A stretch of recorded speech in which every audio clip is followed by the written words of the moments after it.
Sintayong ya punya misi maha berat buat bawa Persija hentiin hegemoninya Persib Bandung. Sanggup gak sih? Sanggup ya? Nanya balik nih. Kalau beberapa kepingan lagi nanti bergabung, bisa nambah lagi yang mantan-mantan dia di timnas itu kan mungkin makin oke juga tuh buat Persija. Tapi so far gue sih ngelihatnya sisinya positif ya dari Persija. Ivar Jenner maksudnya. Apa Marcelino? Ya Marcelino. Di Persija mungkin tekanannya nggak sebesar itu gitu, karena semuanya tipenya ngedukung juga gitu kan, dari dalam manajemen tipenya ngedukung juga. Berarti PSSI nggak ngedukung maksudnya? Kita sempat bilang ya, pokoknya siapa yang dapat Peralta musim depan udahlah bakal juara lah. Oh, berarti Persib juara nih langsung.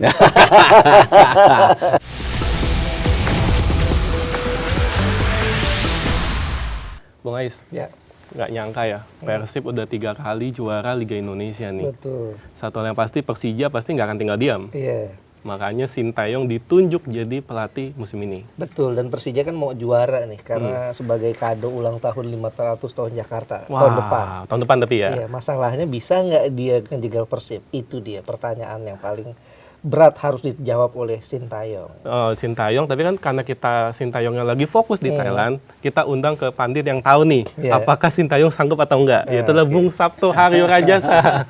Thank you, sudah datang. Thank you Bro. Ini luar biasa Gimana ya, nih? Sintayong ya punya misi maha berat buat bawa Persija hentiin hegemoninya Persib Bandung. Sanggup nggak sih? Sanggup ya? Nanya balik nih. Emang PR berat jelas ya kalau kita bicara apa yang menjadi mimpi dari Persija tadi, prolognya dari Ais bagus banget ya. Emang 500 tahun pasti pengen juara, pengen menghentikan hegemoni dari Persib. Terus ada Persebaya juga, jangan lupa. 100 tahun juga Persebaya juga kan. 100 tahun juga ya, 100 tahun Surabaya juga ya? Persebayanya gitu. Oh, kan. Persebayanya. Persebayanya. Jadi pengen juga juara gitu kan. Jadi ada dua isu yang mencoba dalam tanda kutip mengganggu Persib untuk menjadi juara di musim ini gitu. Cuman kalau ngelihat amunisi, ngelihat pembelanjaan yang dilakukan klub-klub, kok malah Persib yang makin tebel gitu skuadnya ya. Kalau kita melihat harus kita akuin, masuknya Ragnar, masuknya Sandy Walsh, lalu pemain-pemain barunya juga, Balsa ternyata bisa langsung nyetun. Terus di belakang juga Mutombo juga tampil bagus, Gakuto di tengah juga tampil oke. Kok semua pembeliannya tuh memperlihatkan Persib tuh lebih siap memang dari sisi kedalaman squad. Dari sisi adjustment dan juga chemistry kok cepet banget juga nih kebentuk kan. Kita bandingin periode yang sama di musim lalu.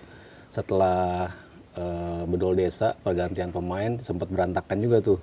Di Piala Presiden kan nggak lolos grup juga tuh Persib. Lalu liganya awalnya juga nggak stabil gitu.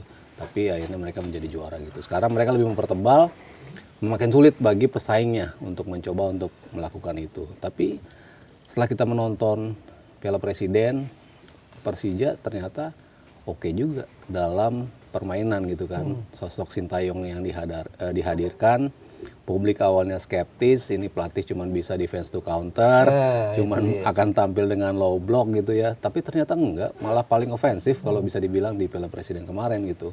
Mainnya enak banget, bahkan pemain-pemain intinya kan belum pada datang tuh sebetulnya, masih pada ada di timnas gitu kan. Tapi pemain-pemain mudanya menawarkan sesuatu yang berbeda gitu, dan progresnya semakin kelihatan gitu. Game pertama kalah dari Persebaya, game kedua imbang, game ketiga menang lewat sebuah comeback yang cukup oke gitu ya, bisa menang akhirnya. Jadi nunjukin Sintayong ternyata bisa nih ngebuat tim ini punya identitas yang mungkin nggak nempel sama dia gitu, identitas bertahan gitu, tapi bisa tampil ofensif. Dan gue ngeliatnya sih itu sisi positif. Kalau pertanyaan tadi bisa nggak menghentikan Persib, masih belum kelihatan firm banget bahwa mereka bisa gitu. Tapi itu kan harus dibuktikan di lapangan, terutama karena Persib walaupun tebal skuadnya, tapi kan mereka tampil di 4 kompetisi. Itu juga akan menjadi PR tersendiri tuh buat Persib. Sementara Persija bisa lebih fokus di Liga Domestik gitu, sehingga memperbesar peluang mereka. Nah, Sintayong ini kan kalau nggak salah kontraknya lumayan, 2 tahun atau 3 tahun gitu ya. Dan dia juga dapat misi untuk membangun pemain-pemain muda di Persija ya. Kemudian juga Sintayong kita tahu nih di timnas, dia bukan pelatih yang instan. Dia pelatih yang butuh waktu beberapa tahun untuk bentuk tim. Betul. Nah, terutama keberanian dia untuk mainin pemain-pemain muda. Di Persija kan nggak ada waktu untuk sepanjang itu.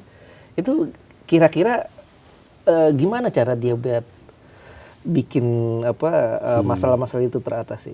Iya, kalau di timnas kan mungkin dia ketika menerima pinangan dari Persija pun dia tahu apa yang akan dia hadapi gitu kan. Sementara kalau di level timnas kan ketemu pemainnya juga sebulan sekali beruntung untuk bisa ketemu kan. Pasti ketemunya kan dalam jarak waktu yang lama gitu kan. Tapi ini kan day to day lo bisa ketemu pemain, week by week lo bisa tanding gitu. Sementara kalau di timnas kan emang durasinya lama totalnya, tapi pertemuannya sendiri kan tidak selama itu gitu. Makanya dia bisa membuat sesuatunya tuh lebih instan karena bertemu tiap hari gitu dengan para pemainnya. Itu ada faktor positifnya jelas buat Sintayong gitu.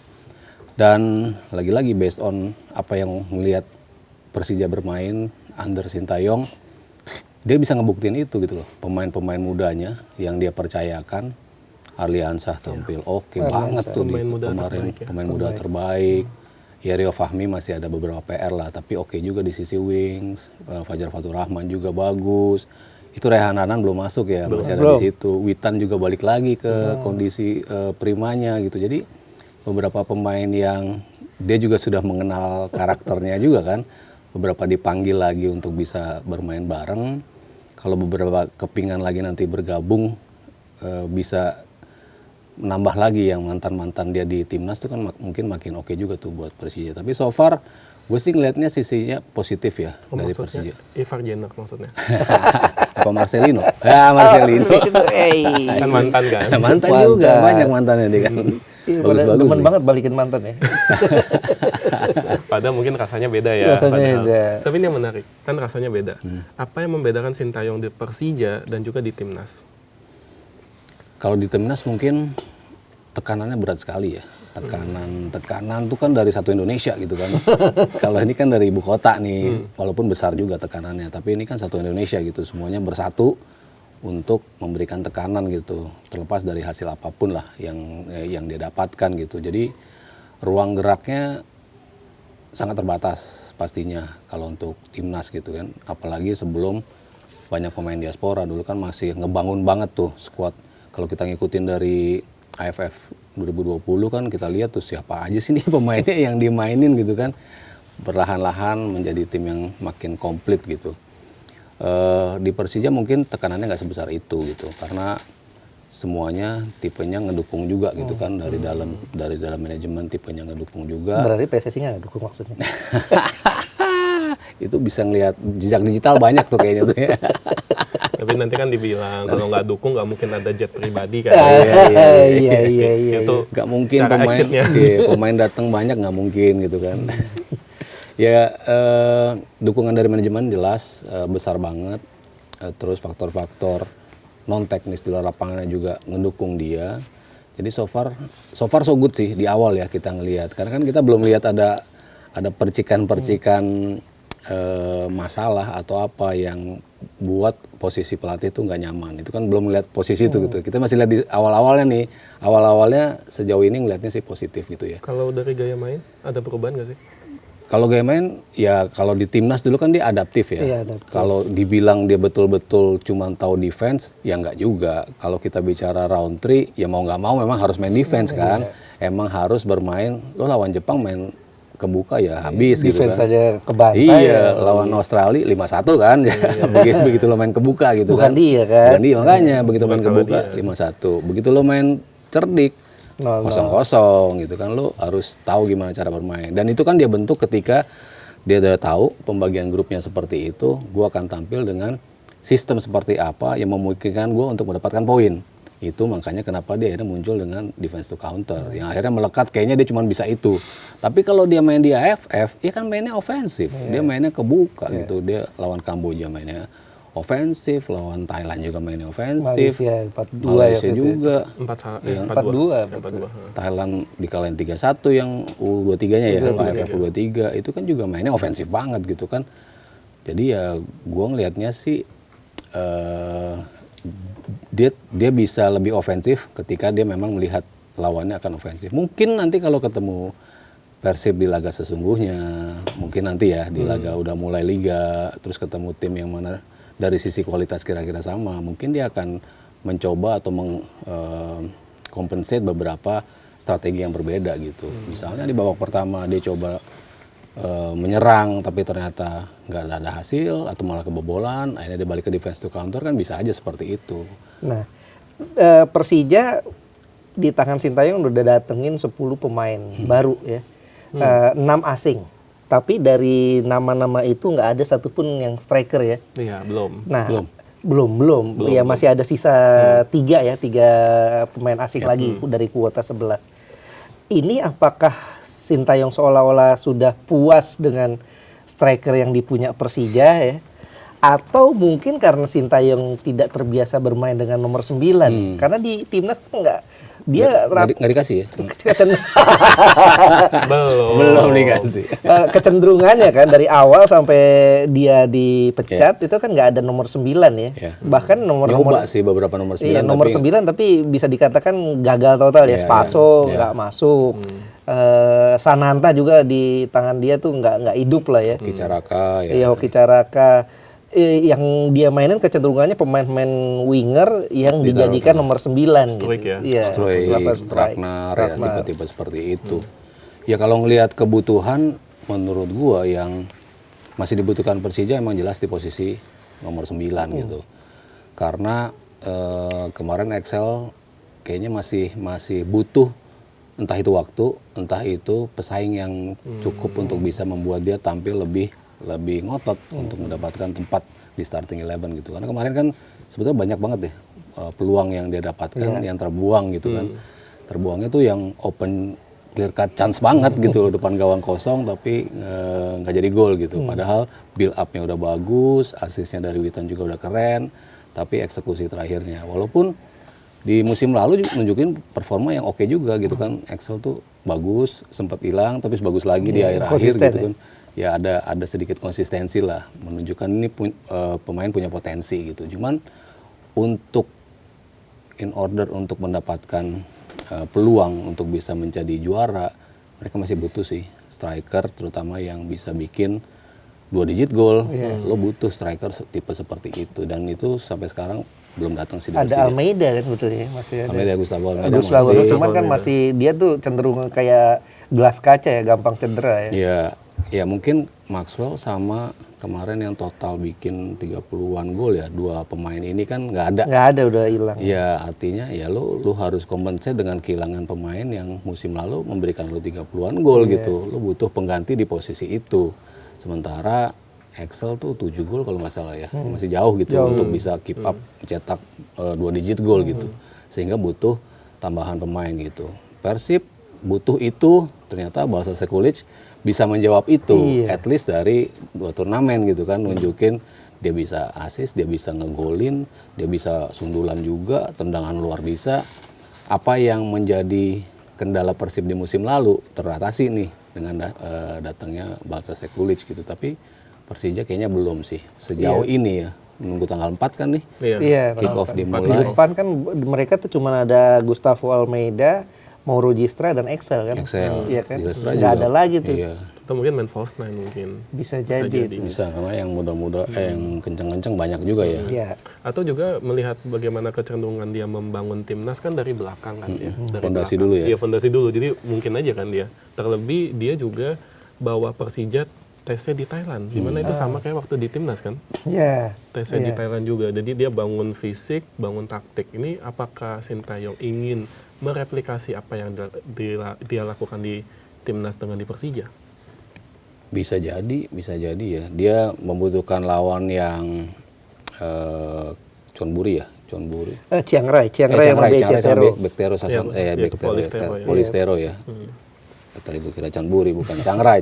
Iya, 2 tim yang secara kualitas oke lah untuk jadi lawan tanding.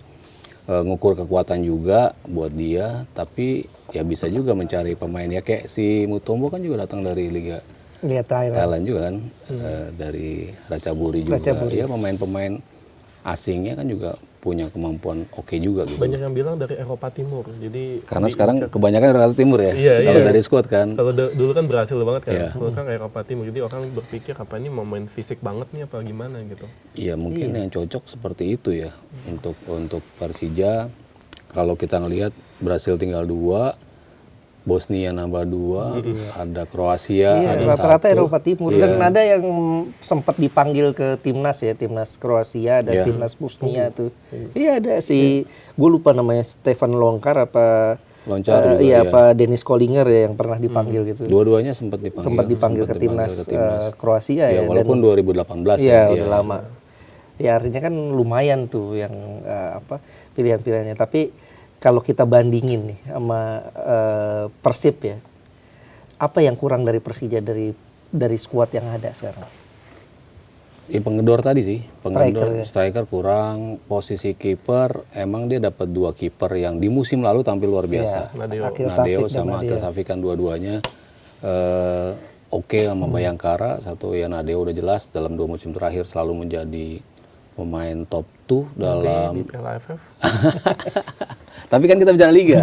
Untuk liga dia bagus. Mungkin Sintayong melihat itu. Dia nggak pakai Nadeo di timnas. Dia percayakan pada Hernando. Tapi dia melihatnya untuk di liga ini terbukti.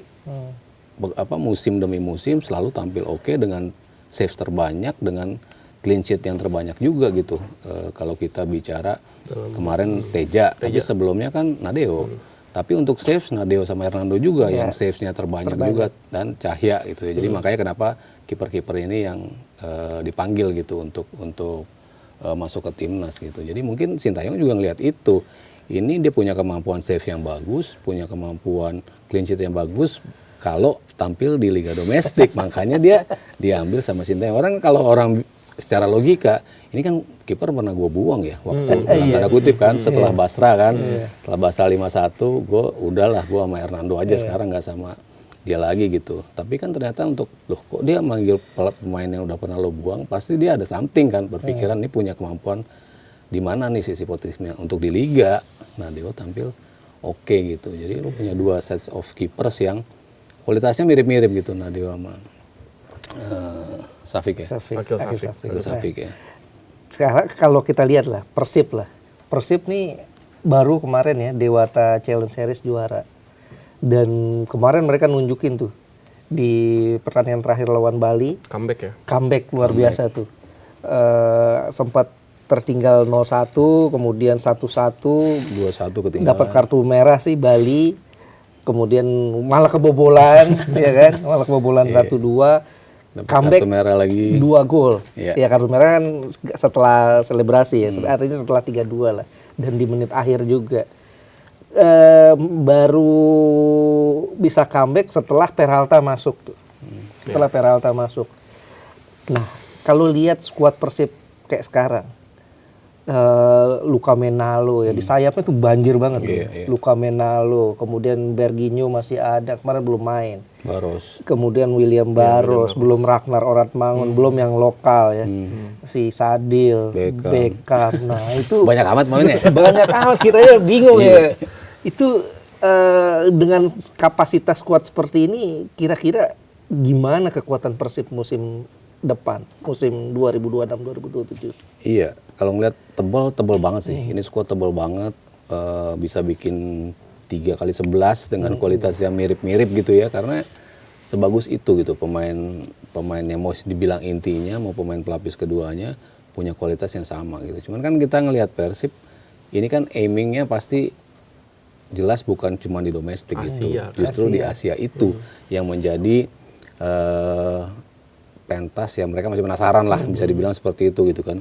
Sebelumnya mereka nggak lolos grup, kemarin mereka lolos tapi langsung kalah di 16 besarnya. Lawannya juga bisa dibilang kan harusnya di atas kertas bisa kita ladenin lah ya. Terutama di tahun sebelumnya gitu kan. Ada dari China 1, City Sailors kita kalah juga sama mereka. Port juga ya kalau nggak salah kita kalah juga di musim sebelumnya gitu. Tapi di musim berikut agak sedikit membaik gitu kan dengan materi yang lebih membaik. Tapi nggak cukup juga ternyata melawan tim yang punya kemampuan untuk menerapkan strategi yang tepat. mereka tahu Persib mainnya nyerang, banyak lari, ini. Oke, kita mainnya santai, counter. Dia mainnya lebih Persib dari Persib gitu kan. Malah lebih cerdik. Iya, lebih cerdik gitu. Persib kan di bawah Boyan Hodak kan juga gitu kan. Defense to counternya oke banget gitu kan. Ketika mereka tahu lawannya doyan megang bola, udahlah gue tunggu aja gitu. Malah dia digituin sama Ratchaburi kemarin gitu. Jadi kan lo butuh pemahaman ekstra untuk tampil di turnamen level regional di Asia gitu. Nah, aimnya Persib menurut gue lebih besar porsinya ke sana, fokusnya dengan mendatangkan pemain-pemain yang tadi kita sebutkan lah sebanyak itu plus Peralta MVP musim lalu. Luar Itu biasa itu. kita sempat bilang ya, pokoknya siapa yang dapat Peralta musim depan udahlah bakal juara lah. Oh, berarti Persib juara nih langsung. Mikirnya kan seperti itu kan. Pokoknya siapapun yang bisa ngedapetin Peralta karena ini kan pemain yang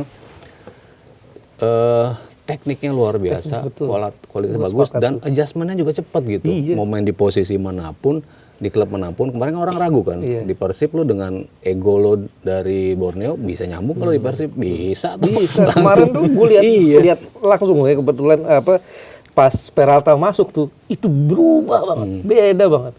Dan serangannya tuh dari dia terus gitu. iya. Meskipun mungkin Sebagus itu. meskipun mungkin dia sempat butuh waktu ya, karena lawan Iya. Persebaya sempat tampil kurang oke Iya. kan lawan Persebaya. Persebaya tuh cuma 7 menit bukan sih? Oh, yang di final. Iya, final. Oh, iya. Final. Kartu merah pula ya. Iya. Kan sempat kurang oke, tapi Iya, ternyata iya. dia bisa comeback kan. Iya, terus iya. itu. Tapi kan di penampilan sedikitnya itu dia udah nunjukin gitu kemampuan dribbling dia, kemampuan yang menjadi kekuatan utama dia untuk bisa ngelewatin beberapa orang, untuk memaksa orang ngejegal dia. Itu kan faktor yang penting banget dimiliki oleh pemain depan gitu. Dan itu dia miliki dan dia bisa praktekkan dimanapun posisi dia bermain, di klub manapun ternyata oke juga. Yang orang berpikir butuh adjustment nggak ya nih pemain ternyata at least dalam beberapa game awal ya kita nunjukin dia bisa gitu. Jadi porsi Persib menjadi juara tuh ya lebih besar karena kehadiran Peralta. Kalau dia ke Persija mungkin lebih rame itu. Lebih imbang tuh jadinya kan Lebih kekuatan, seimbang. lebih seimbang. Berarti sekarang nggak seimbang dong. Belum. Kan belum beli. Persija belum beli striker. Masih 3 lagi. Masih ada 3 lagi. Kalau Iya. Persib Nah, udah penuh tuh. Nah, bukan penuh malah. Over kuota, Kelebihan. 12 pemain tuh, 12 12. pemain. Nah, itu dia. Dia 12 pemain, tapi kan kalau kita lihat dari posisi strikernya cuman Balsa Sikulit, Ramon Tangki, dan William Barros kalau mau dimainin Iya. nomor 9 ya. Masih bisa dia. Iya.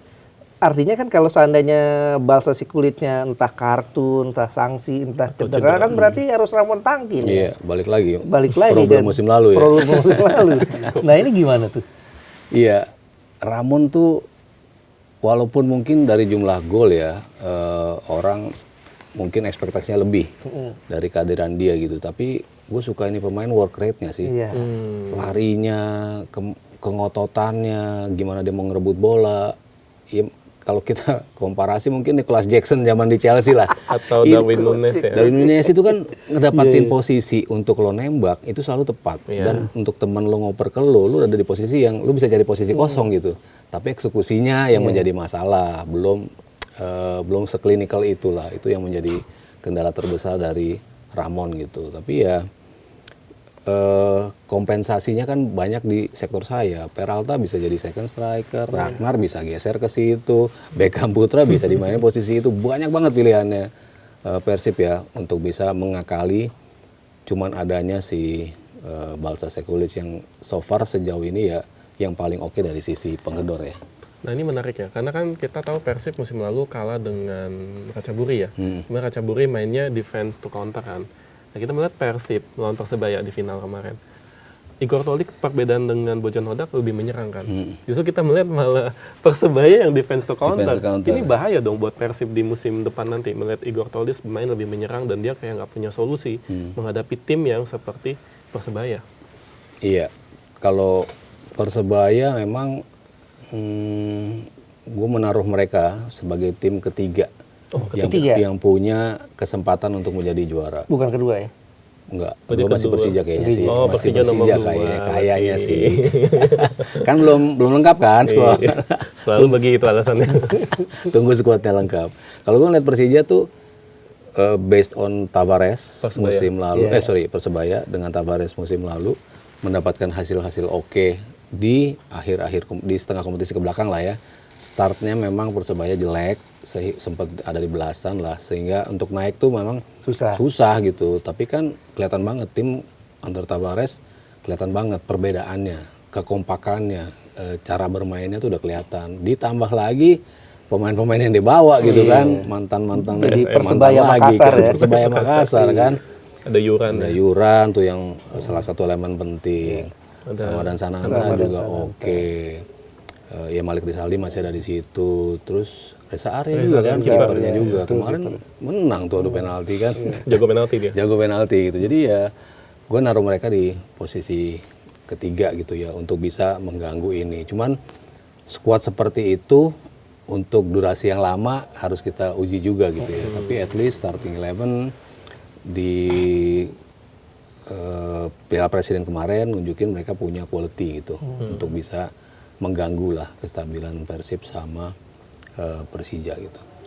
Nah, kalau kita lihat kita balik lagi ke Persib ya. Persib mereka harus tampil di Asia ya. Tapi kan orang banyak berpikir kalau di Asia harusnya kiper asing dong gitu kan.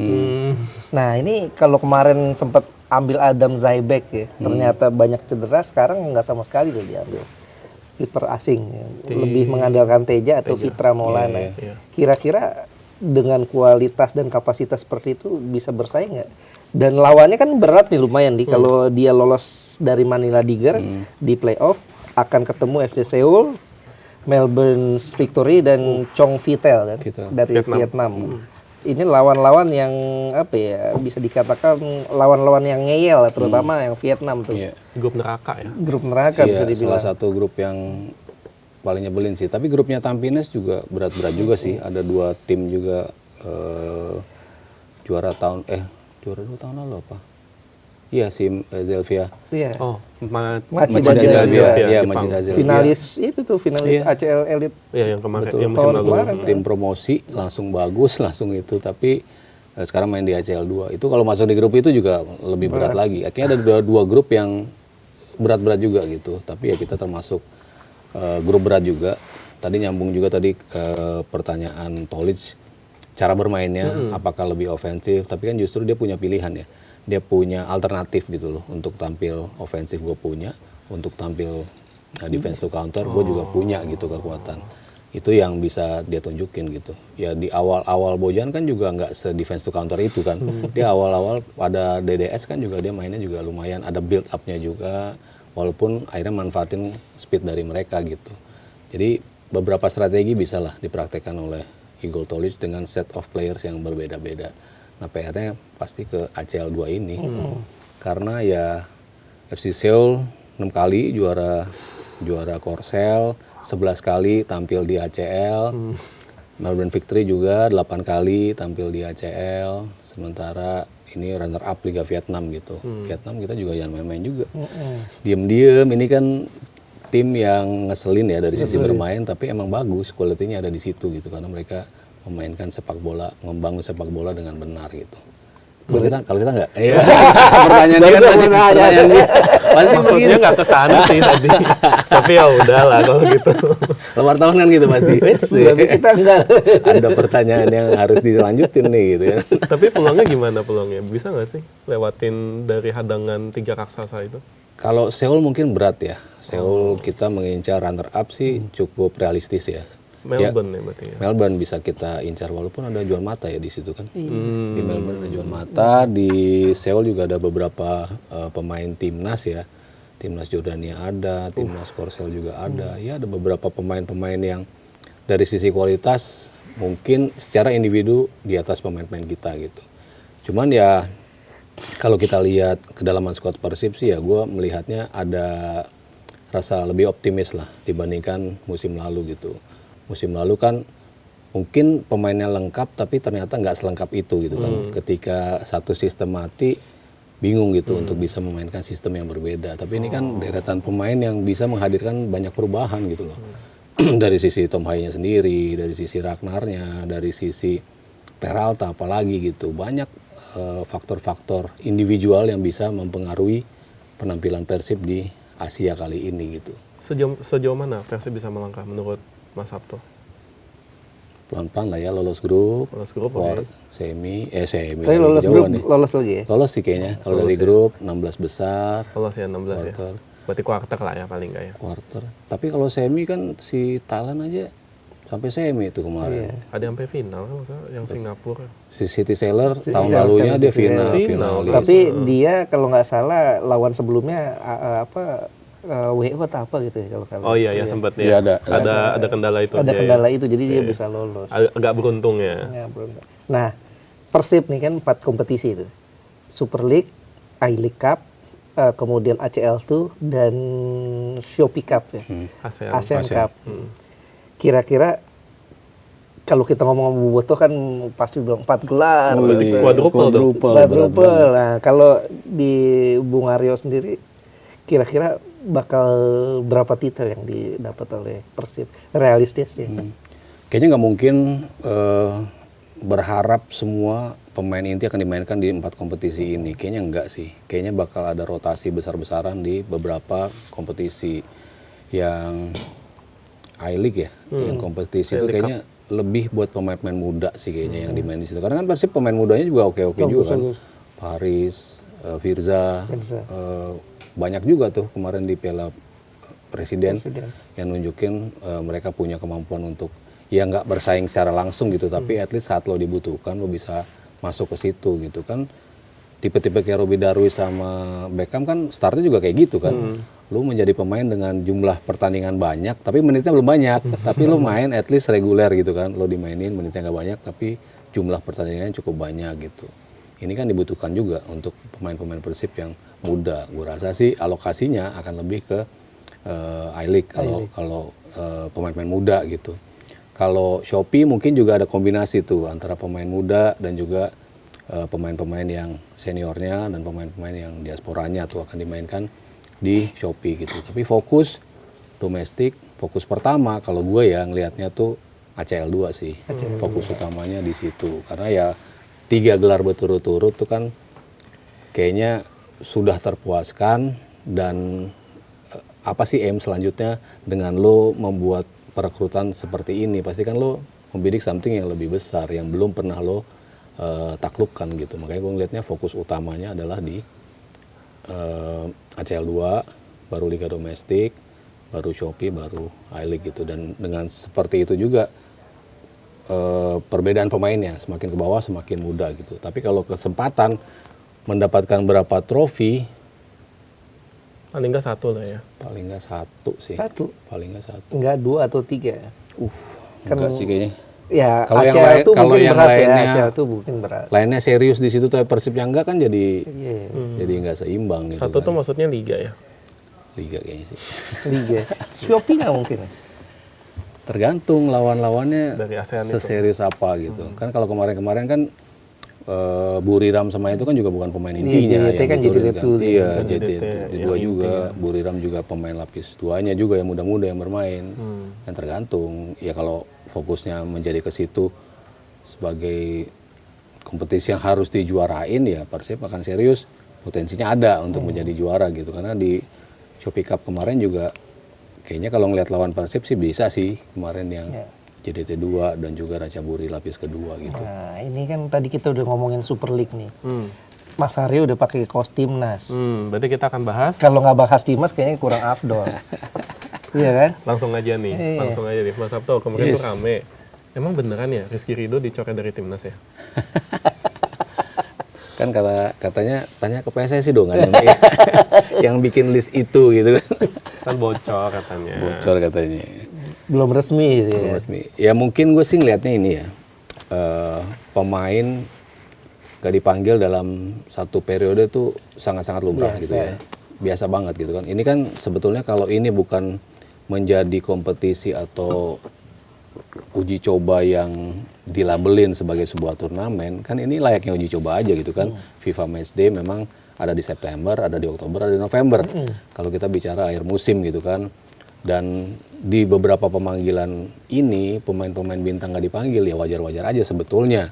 Itu lumrah terjadi dimanapun gitu. Jadi misalnya dia tidak terpanggil, ya dalam hal ini Rizky Ridho ya, menurut gue sih sebenarnya fine-fine aja gitu loh. Apalagi yang timnya akan bermain adalah tim grade A-nya 15 datang tuh dari Eropa gitu.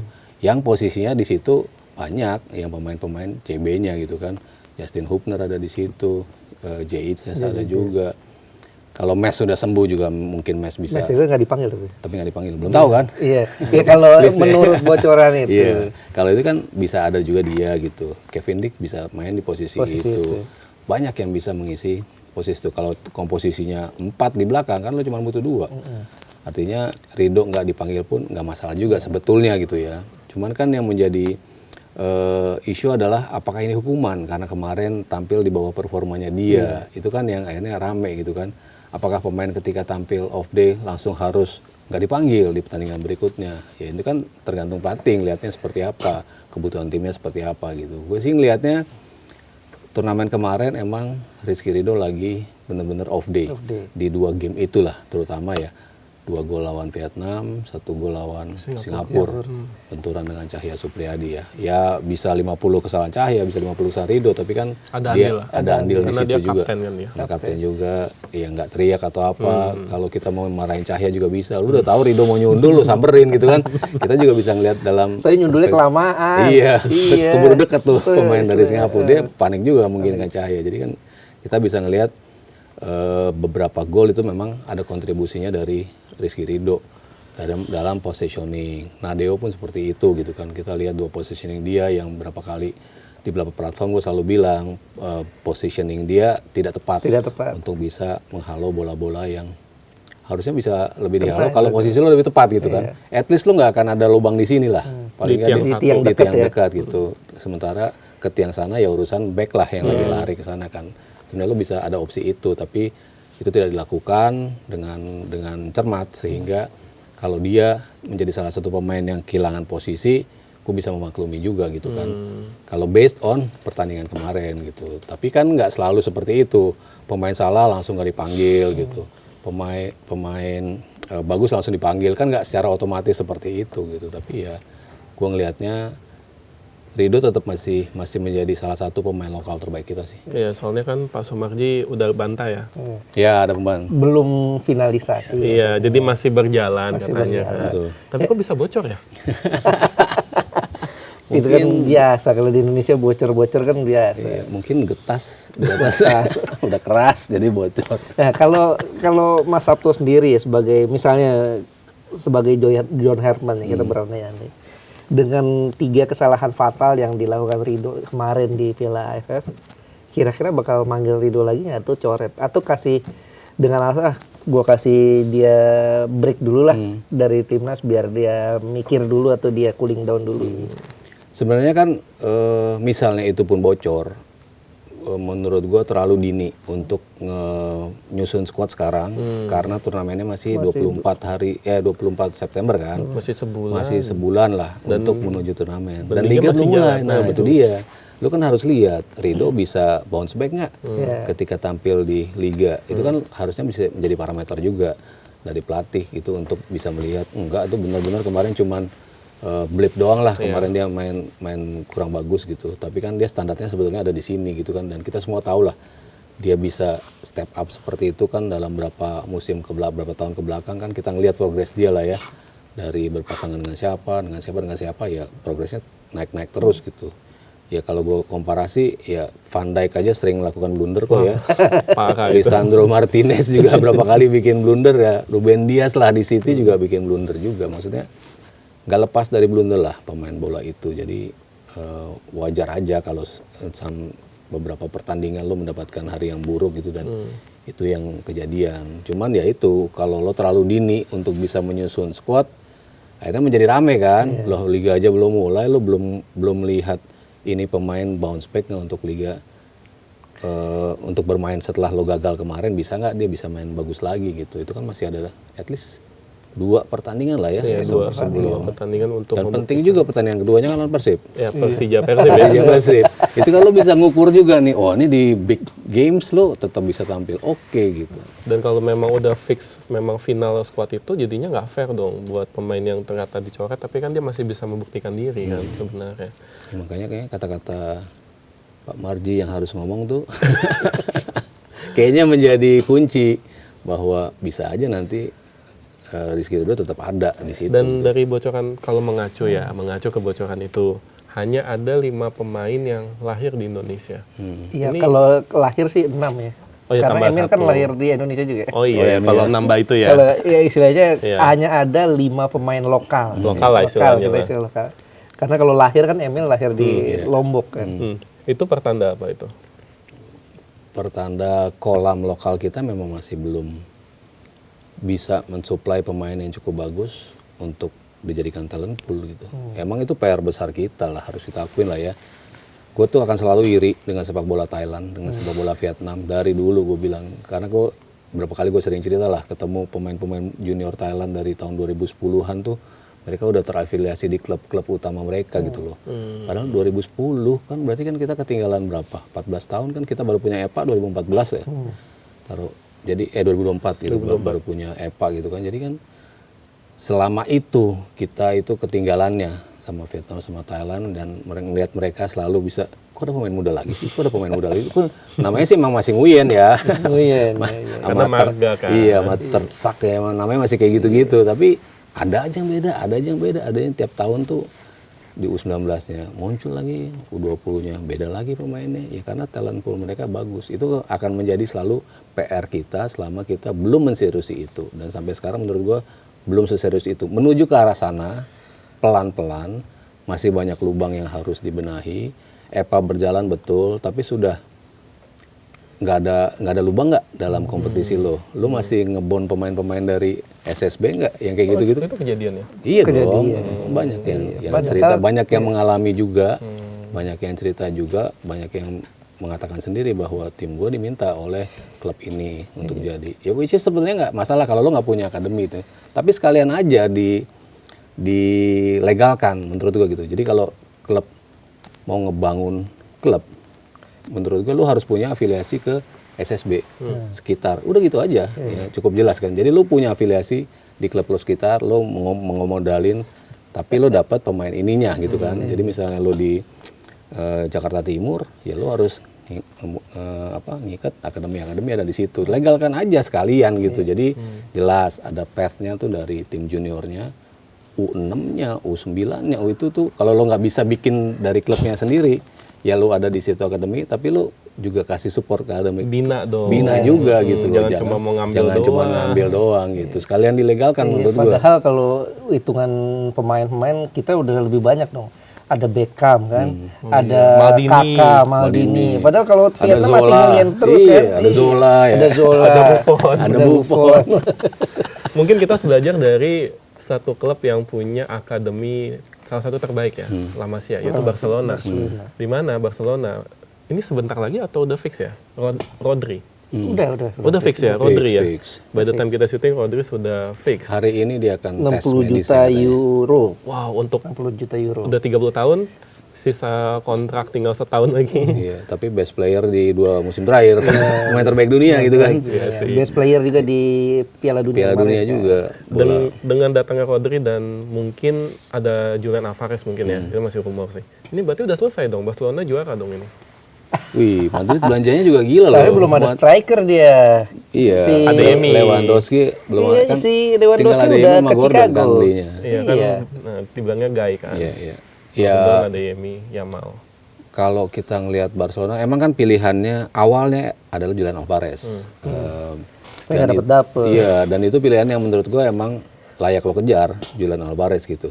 Tapi kalau lo punya opsi untuk mendapatkan Rodri, sementara Julian Alvarez itu masih diikat terus nih sama Atletico dengan gak dilepas-lepas mulu nih, dipersulit lah kepindahannya, lo punya Rodri, ya gue akan amanin Rodri dulu kalau dia available gitu. Karena menurut gue sepenting itu peran dari Rodri yang walaupun Barcelona juara Liga terus ya 2 musim berturut-turut, tapi menurut gua keseimbangan lini tengah di mereka, terutama untuk tampil di Champions League, belum stabil. Frankie de Jong nggak cukup.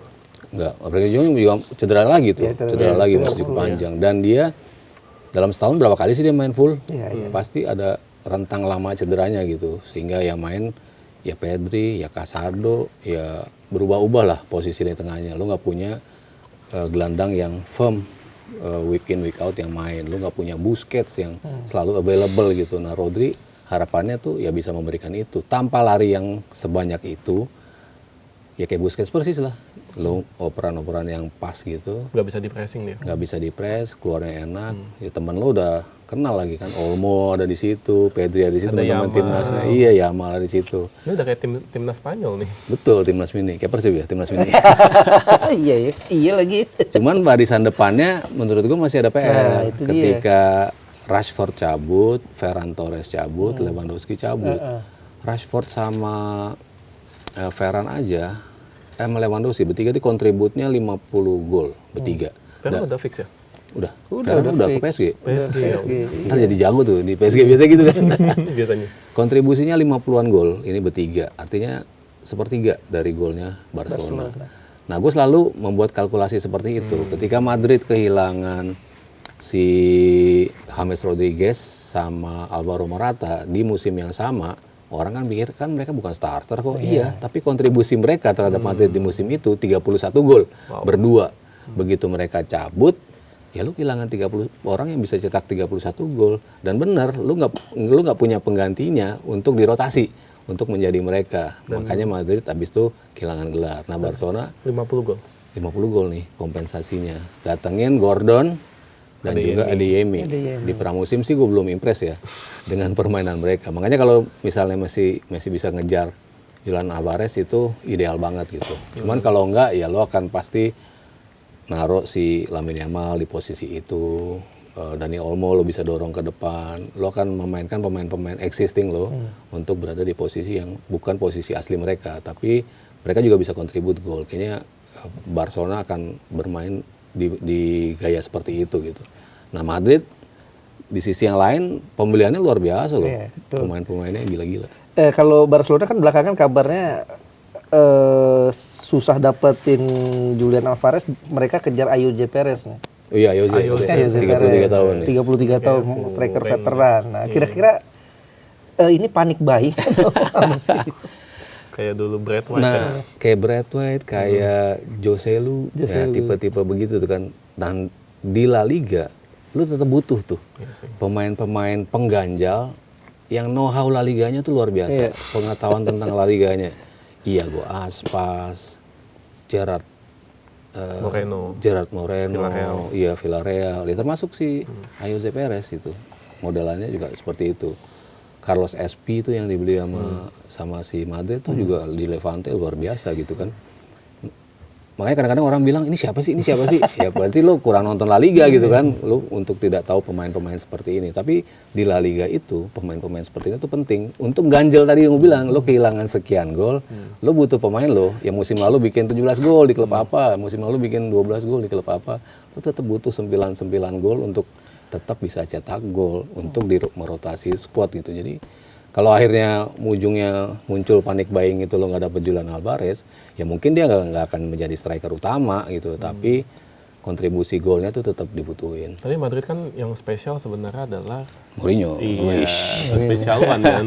Ini gimana ngelihat El Clasico ini, apakah Madrid bisa menghentikan hegemoni Barcelona? Kalau tadi kan Persib ya. Kalau ini Madrid hentiin Barcelona bisa nggak nih? Iya, Madrid kan beli Yan Diomande ya, Yan Diomande. Cucurella, Dumfries. Carlos SP tadi ya. Dumfries. Terus juga Dumfries, Konate, Bernardo Silva ya. Gokil kan. Pembeliannya diam-diam juga sih. sangar sih.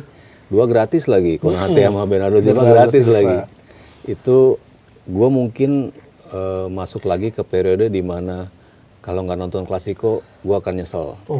Dulu kan era Pep sama Mourinho, kalau lo ketiduran di El Clasico, nggak nonton lagi semalam tuh kan ada kayak gitunya. Tapi di beberapa musim terakhir, ya udahlah nggak nonton Klasiko gitu. Maksudnya nggak nonton live-nya gitu ya.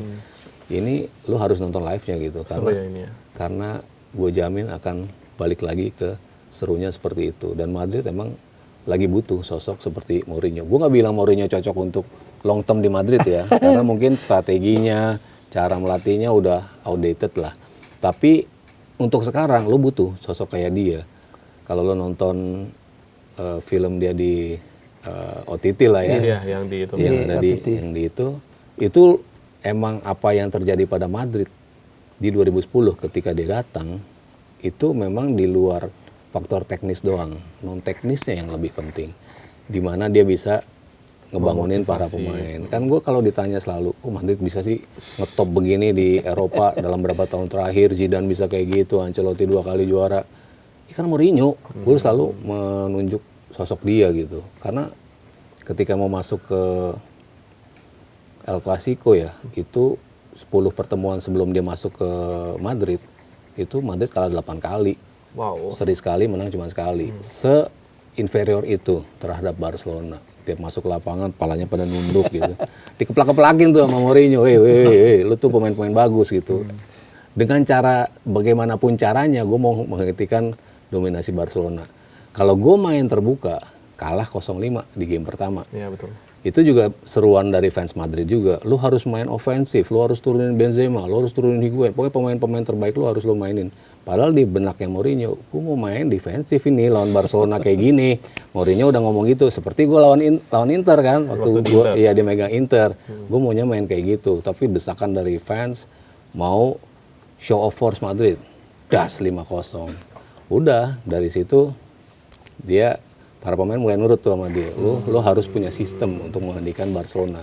Ada nakal-nakalnya dikit lah ya, sikut-sikut, nginjek-nginjek, dorong-dorong gitu. Tapi itu yang dibutuhkan untuk ganggu stabilitas dari Barcelona. Sekarang dia akan mencoba untuk melakukan itu, tapi dengan mungkin lebih elegan lah ya, nggak frontal kayak zaman di era Pep dulu. Nah kalau Premier League sendiri gimana? Apakah masih Arsenal? Kalau kemarin kan kalau kita lihat nih City udah ganti pelatih dari Pep ke Maresca. Walaupun asistennya kan langsung pasti auranya hilang ya. Auranya hilang, betul. Dan kemarin kan Community Shield. kayak bukan City kan gitu. Bener. Udah gitu Rodri hilang lagi. Iya. Rodri hilang lagi. Jadi 50%-nya udah hilang karena Pep, 20%-nya lagi hilang lah. Hilang lagi. Karena tinggal 30%. Nah itu jadinya City kayak gitu tuh. Makanya kalah 3-0. Kalah 3-0. Karena ya pelatih terlama sekarang ya mau nggak mau Arteta. Walaupun baru 6 tahun ya, Betul. tapi dia tetap pelatih terlama di Premier League sekarang. Dia udah tahu banget gimana caranya untuk bersaing 4 musim berturut-turut posisi 1-2 terus akhirnya menjadi juara. Dia udah akhirnya melewati mental barrier itu untuk gimana menjadi juara. Penambahan pemainnya juga pas. Bruno Guimaraes tuh sosok yang lo nggak pusing kalau ada pergantian di tengah. Padahal tengah lo banyak banget. Banyak banget. Iya. Declan Rice, Zubimendi, Merino, Odegaard. Lewis Kelly bisa sih itu. Lewis Kelly kemarin bagus banget main di posisi itu. Nambah lagi Guimaraes. Guimaraes Piala Dunia 5 assist. Dia bisa menawarkan asis-asis ke depan gitu kan. Solis bagus juga. Ini pemain asis dari set piece-nya cukup banyak. Musim lalu 21 asis loh dia. 8 itu dari set piece. Ini di pramusim udah bikin 4 asis. 1 gol 4 asis. Artinya lo memang beli dia untuk asisnya dan ditunjukin langsung. Dia bisa bikin cukup asis. Dan golnya dari Havertz kan juga asis dari dia ya. Jadi lo kehilangan Trossard di depan, ada potensi juga kehilangan Martinelli kalau memang jadi ya. Kan mereka mau beli Julian Alvarez tuh sebetulnya ngincer dengan paket Martinelli dan juga Nwaneri berbarengan untuk dilepas. Ya kalau enggak ya lo tetap existing, Martinelli bergantian dengan Solis, tim yang menurutku belum ada yang bisa ganti sih karena faktor pelatih terlama itu dan pesaingnya pelatihnya baru semua. Iya. Tapi kan ada kutukan Community Shield kan, dimana dalam beberapa tahun terakhir nggak pernah ada juara Community Shield yang juara Liga Inggris juga. Iya, 6 kali berturut-turut ya, tidak ada juara. 15 tahun terakhir cuma 1 yang juara. Ya lo nggak bisa melihat juara ini otomatis akan juara liganya gitu. Cuman kasus untuk Arsenal menurutku beda ya karena itu faktor-faktor pesaing dia yang memungkinkan menghadirkan rivalitas itu baru semua, transisi semua. City udah kelihatan transisinya pasti berantakan tuh di bawah Maresca gitu. Liverpool, Iraola mungkin lebih mulus gitu. Chelsea, Alonso ini menurut gua akan jadi paket kejutan nih, bisa menjadi runner up, bisa pokoknya dia 4 besar kayaknya udah gue jamin sih Chelsea ada di situ. Karena mereka cuma main di domestik, mereka nggak main di Eropa. Itu kan keuntungan juga. MU gue belum sepenuhnya melihat Carrick sukses membawa United ke level itu dengan banyak pertandingan. Karena segitu pertandingan dia bisa fokus untuk bisa mendapatkan posisi itu gitu. Posisi ketiga poin terbanyak di paruh kedua musim, tapi lu cuma main 1 kompetisi. Sementara semua tim main di 4 kompetisi. Jauh-jauh gitu kan. Dan yang paling penting adalah lu main di Liga Champion. Lu bisa nggak bagi pemain-pemain bagi fokus di dua kompetisi seberat itu dengan komposisi seperti ini? Menurut gue belum cukup tebal tuh. Lo kehilangan si Casemiro aja udah PR tuh. Penggantinya Andre Santos mati Lemans. Ugarte cedera juga. Ini problem juga loh. Si Maino sama Santos gitu. Maino sama Tielemans. Tielemans sering cedera juga. Santos lo nggak tahu kan bakal cedera apa enggak gitu. Jadi masih ada problem juga. Sementara depan yang menjadi sukses musim lalu ya tiga-tiganya oke lah, pembelian sukses ya, Sesko, Mbumo, Kunya gitu. Tapi untuk main seminggu 2 kali dengan intensitas tinggi itu yang belum dijawab sama Carrick. Nah, ya gue menunggu jawaban dia sih. Kalau menurut gue sih agak sulit ya buat United untuk menjadi juara. Jadi masih Arsenal. Jadi masih Arsenal tuh. Spanyol gimana?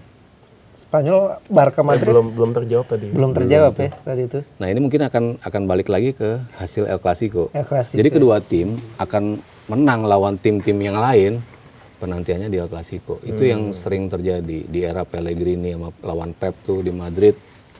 Pellegrini kalah 2 kali di El Clasico. Selisih poinnya 4. Artinya kan lo kehilangan 6 poin dari sini. Sebetulnya kan lo unggul kalau lo bisa imbang di sini atau lo bisa menang di situ kan. Itu penting banget El Clasico, sekarang menjadi lebih penting lagi. Jadi intinya kalau di Indonesia yang juara Persib, kalau di Inggris yang juara Arsenal lagi. Tuh dicatat tuh. Kalau Spanyol masih antara lihat El Clasico itu. Iya, lihat El Clasico. Tapi yang pasti menurut Mas Sabto, Sintayong belum sanggup buat ngeruntuhin hegemoninya Persib. Squadnya belum lengkap, wow. Dan masih nyari striker, ya. Iya nggak berasa udah setahun lagi, udah hampir sejam loh kita. Sejam lebih. Sejam lebih. Nggak Nggak berasa berasa. emang. Nggak berasa kalau ngobrol sama Mas Sabto nih. Mesti dibikin ini kayak sequel kali ya. Boleh, nanti kita undang lagi ya. Kita undang lagi. Kita undang lagi, kita nanya itu yang sebenarnya yang bocorin soal Rizky itu siapa ya? Oke, kita tutup episode ini. Thank you Mas Sabto. Sama-sama. Bye.